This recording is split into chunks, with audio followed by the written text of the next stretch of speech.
अब हमें देखना है कि ये पोएम जो हमने पढ़ी है माय कैट, उसकी कुछ एक्सरसाइजेस हैं। उसमें हमने देखना है कि हमें ये पोएम किस हद तक हमारी अंडरस्टैंडिंग इसमें डेवलप हो गई है।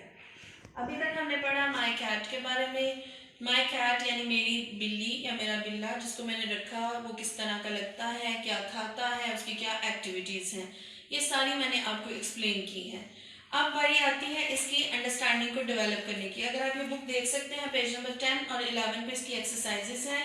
और अगर आप फोकस करें तो मैंने बोर्ड पे भी इसकी लिखी है अंडरस्टैंडिंग कि इज रिश मेल और फीमेल। अभी मैंने आपको जब पोएम में पढ़ा रही थी तो मैंने आपको बताया था कि मेल का मतलब है कि जो जैसे हम कहते हैं लड़का एंड लड़की, ठीक है, लड़का जो है ये मेल में आता है और लड़की फीमेल में आती है।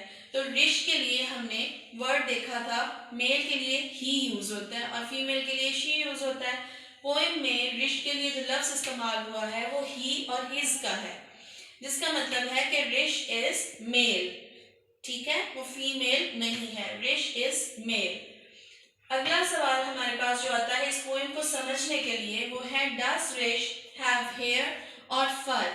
यहाँ पे मैं आपको एक फैक्ट बताती चलूँ कि गो के हमारे जो हम भी लिविंग बींग्स में आते हैं, हम इंसान लिविंग बींग्स में, और साइंटिफिकली देखा जाए तो हम एक कैटेगरी जिसको हम मैमल्स कहते हैं उसमें आते हैं, ठीक है।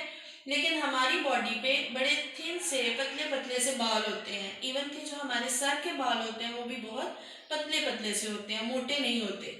जब मोटे बाल हम देखते हैं, जब बिल्ली का हम देखते हैं टेक्सचर और उसका हम हेयर जब हम उस पर फोकस करते हैं तो हमें पता चलता है कि वो मोटे हैं तो बाल लेकिन मोटे हैं। जब बाल मोटे मोटे होते हैं तो उनको हम बाल नहीं, हेयर नहीं कहते, हेयर लाइक स्ट्रक्चर कहते हैं, विच इज नेम्ड एज फर।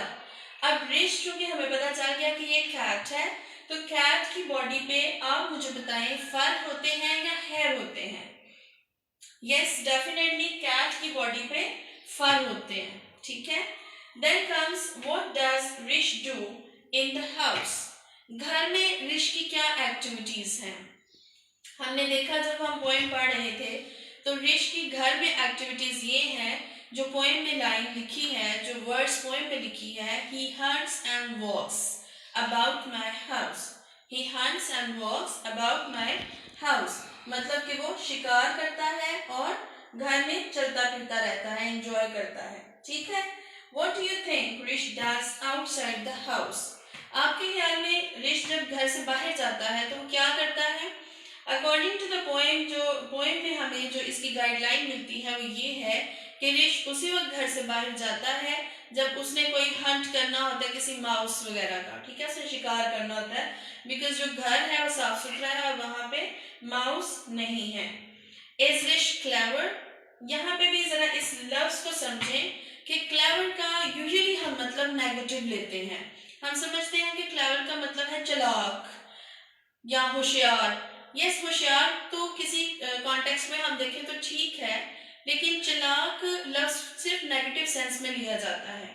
तो आई से कि क्लेवर जो वर्ड है, अगर आप इसको ऑक्सफोर्ड एडवांस्ड लर्नर्स में भी चेक करते हैं और वैसे भी अगर आप बड़े ऑथेंटिक राइटर्स को पढ़ते हैं तो you will get to know कि क्लेवर का जो वर्ड है, particularly this word is not taken as negative, ठीक है। क्लेवर का मतलब है मोर इंटेलिजेंट, ज्यादा समझदार, ज्यादा ज़हीन।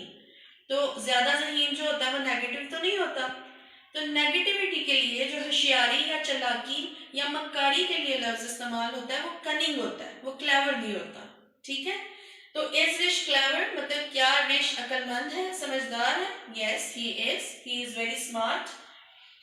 ओके, ये हमारी थी एक्सरसाइज ए। अब इसमें बुक में जो एक्सरसाइज बी है वो आपने खुद सॉल्व करनी है, क्योंकि उसमें जंबल अप वर्ड्स हैं, आपने उन वर्ड्स को अरेंज करना है और अरेंज करके देखना है कि क्या आप उन लफ्जों तक पहुंच पाए हैं या नहीं। लेकिन इसी की एक्सरसाइज सी है जिसपे मैं चाहती हूँ आपको मैं थोड़ा बहुत समझा दूं, बिकॉज वन क्लास है, वन क्लास के लिए नई बातें हैं ये। यहाँ मैंने टॉपिक लिखा है प्रेपोजिशन। प्रेपोजिशन बी पार्ट्स ऑफ स्पीच में आता है। ये क्या होते हैं इंशाल्लाह ग्रामेट्री कराते हुए मैं आपको मजीद इसकी क्लियरेंस दे दूंगी।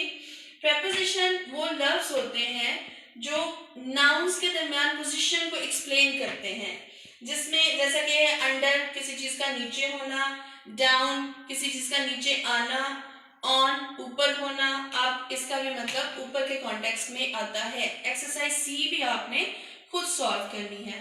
ठीक है, दैट्स ऑल। Allah Hafiz.